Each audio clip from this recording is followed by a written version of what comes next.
Molweni guys, Molweni. It is good to be back. My name is Ndondom Taneke, Mrs. Broken Crying, whatever you like. Yeah, whatever you like. If you're part of my YouTube channel, you know that whatever you like, we just whatever everything. But unfortunately, when I have Mr. T and Cosmos and stuff. But guys, welcome back to my channel. And I feel like my tongue was like but okay guys, welcome back to my channel. Let's start again. Welcome back to my channel, and I just want to say thank you to the subscribers from day one. Guys, something that you guys don't know. You see, once you have subscribed, I'll put it like down below. You need to press the notification bell. So whenever I'm uploading a video, ufumanela notification dasekai. And another thing, I am pleading and asking you nice, please press the like button. And the reason why I say press the like button is because when you press the like button, it will also like you will be able to to refer it to other people, like it will show in their YouTubers, whatever, so they can see my video. So please like, even if you like, I'm so busy I can't be watching now, just press that like button. Help me get to 1,000 subscribers. Share with your friends, uncle, grannies, whatever you like. But guys, today is something different. As you can see, I'm wearing a satin bonnet from TZ World, and I'll put them down below. You can follow them on Instagram or Facebook. So guys, it's been hectic. But I was like, yes, Ndoni, I have good friends on my YouTube, and I'm here to upload this video. Uploading, what's it today? It's a Tuesday. I'm gonna upload today.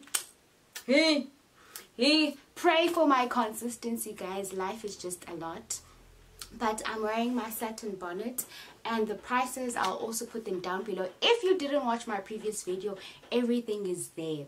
So let's get started to the video for today. So the video for today is, oh yeah, subscribing, guys, is for free. It doesn't cost a cent. So please do press that subscriber button.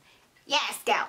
So guys, I am going to be speaking about a topic that a lot of people don't usually speak about at Model C schools. So I'll be unpacking my experiences as a black swimmer, how racism basically broke me and in a way changed my character in a way. But guys, racism in high school and the schools that our parents take us to, Model C schools, they crush us. So let me tell you a bit about myself. I went to Victoria Park Primary School and then I went to next door, Victoria Park High School as well.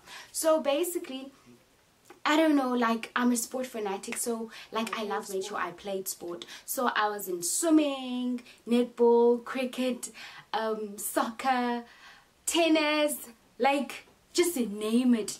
At home, it was just my trophies. And it so happened that my sister after me, my middle sister, she also played sport, and my baby sister, the only sport that I didn't play is hockey, because guys, I was scared of that ball, because my sister used to play my sister used to play hockey, and Yambeti ball on her eye, and she had a blue eye for months and stuff. I was like, hockey, I am not coming. I respect hockey players, and I'm like, I love my teeth and they are straight, so I'm not about that life.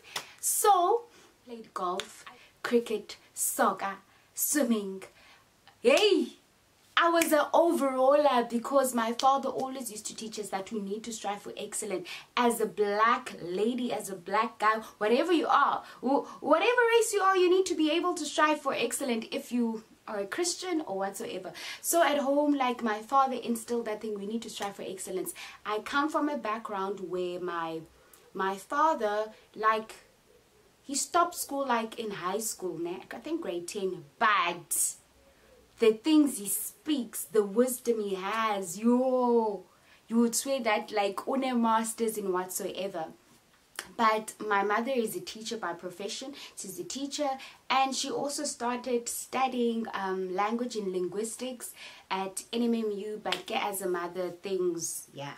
So yeah, so that is my background. And my mother, as herself, she's a woman who's a hard worker, and she always used to remind me that you don't have to be like smart, like clever. You see, my middle sister is clever, and I don't consider myself like clever, but I'm a hard worker, and you would swear that Jonga clever, she's got it from the genes. But it so happens that I get it from my mother. I'm a hard worker, and whatever I tell and I set my mind to, I do achieve it. If I tell myself I'm aiming for 80%, I am going to do it at the end of the day. So basically, that's what I do. That's what I try to achieve every single day.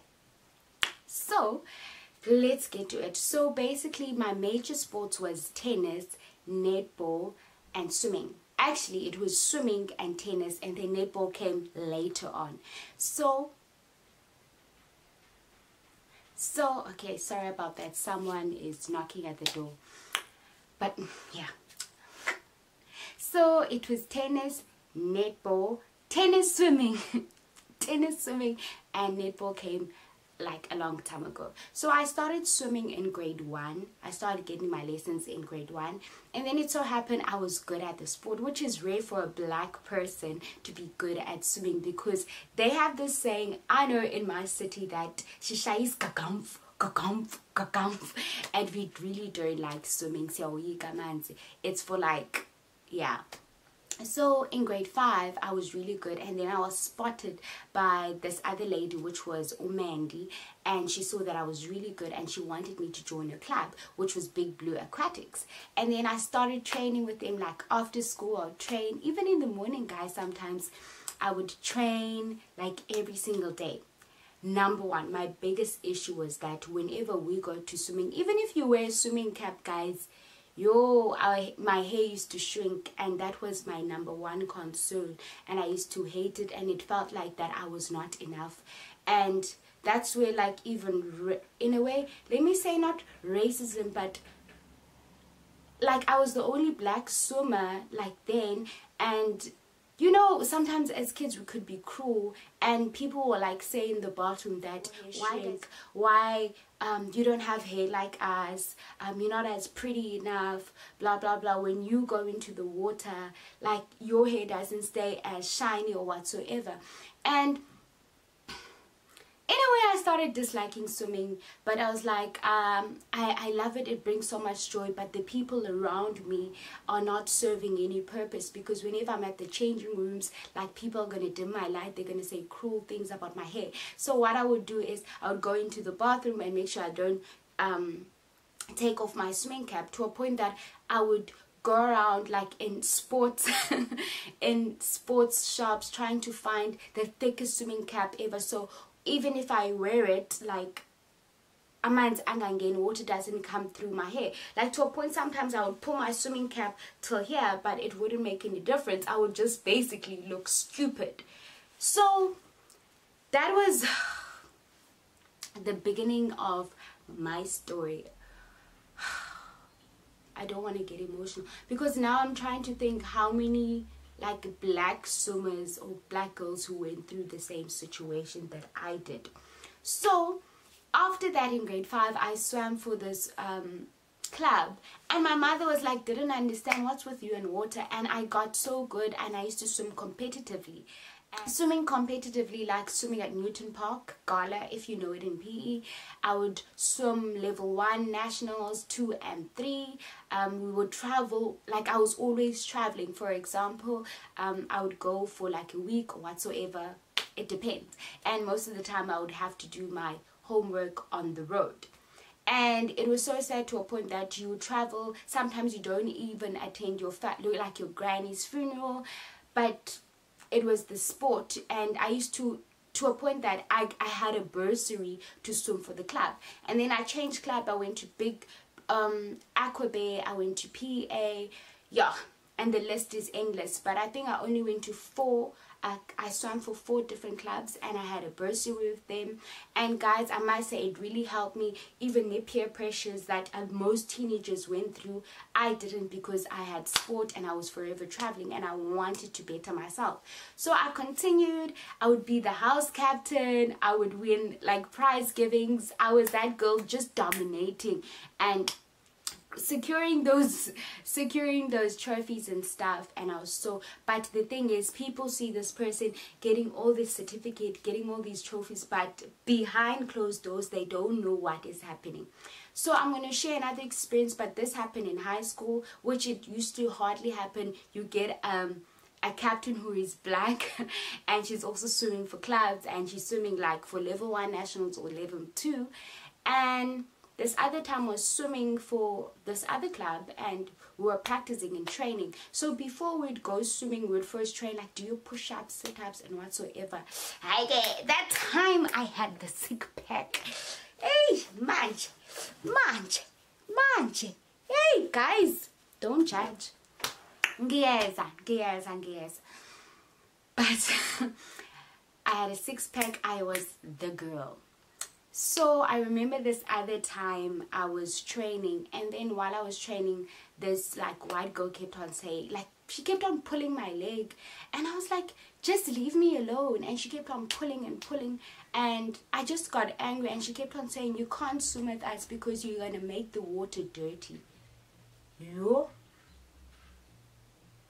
That's where I even understood that I can't keep on running to my parents and saying, oh, Bani did this. And the more I started swimming, the more she kept on pushing that, get out of this water. You are going to make the water dirty. And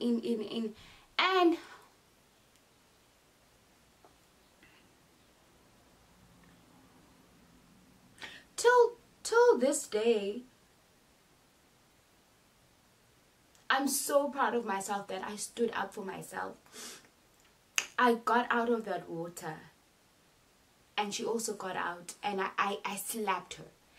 And I felt that sometimes we become in a situation where we got like out of character because of such things people say. And I clapped her, and I was trying to understand, where did this come from? And she kept on saying that, can't you see yourself? You're different from the other people. You are black and stuff, so you cannot be swimming the same water as us, blah blah blah. Guys, I clapped her, and after that I went to her parents and I said that the reason why your daughter is like this is because of the teaching that you guys teach. And I'm worried about the next generation, how it's going to turn out about be if we're classifying each other. You are black, you are white, you are green, or whatsoever. I was so angry to a point that I left that club. But the parents did come and apologize and stuff. But sometimes as parents, we should watch what we say to our kids. We should watch what we say around our kids, because they pick it up and then they damper it to other kids, to a point that that girl really tried to be my friends again and stuff. But I was like, I'm not coming. I forgive you, but I'm not coming. But I did continue swimming and stuff. But it's the little things. You travel and then people don't want to sleep in the same room with you, or they order pizza and they're like, no, we're not going to eat pizza with you because you're going to make the pizza dirty. And those are some of the things I'm like, I swear to my life, I don't want my kids to go through. And it's not about race, it's not about color, but we should embrace the Rainbow Nation. Hence it is South Africa. But those are the things. Sometimes I see tweets and I see people writing on Facebook, and I'm like, you don't want to comment because you still have that scar. And that is the scar that I still have today, to a point that I was like, I'm done with swimming, I'm done with racism. You travel to Cape Town, you receive all these negative things, and sometimes it can be really, really lonely when you're going to these competitive galas and competitions, because as a black swimmer, like usukaphi mntasekhaya uvelaphi. So I just thought I should share that. What is your story? Like, it could be in the sport, it could be work, or whatsoever. What is your story, and what can we do as to change the world for the better generation? Can we stop this thing that as a black person you can't do this, as a white person you can't do this? Let's break those generational curses. One of my dreams was to open a club, like for black swimmers, to teach black children how to swim. And I think what broke my heart was to see that so many black people would like kids were drowning, and my passion was to start that club, because there's no like black club that I know of, and a swimming black club to teach people how to swim. And we go to those level 1s, level 2s, level 3s, and to a point that it will end up even be paying your school fees. Yo guys, there's so many benefits, but that is a dream that has not died yet, but it was killed by a scar of what other people have said. But each day God reminds me of that you still have that dream. And guys, please do like, share and subscribe. Share your story. I don't want this video to be long, but this morning I was like, guys, and Donnie, let me just share my story. I don't know what you're going through at your school, and I love the fact that kids of today are not apologetic about racism. They stand up for themselves. If you're going through any racism or someone is dimming your light or whatsoever, stand up for yourself. Because if I didn't stand up for myself, like, that girl wouldn't have known that she was wrong, and she learned something. Till today she speaks to me and I speak to her, I'm civil with her. So guys, let's break those barriers. And another thing, sometimes our families take us to these Model C schools because they want to equip us to better like educational things, but the things that happen there, like what we go through there, is another story for another day. But guys, thank you.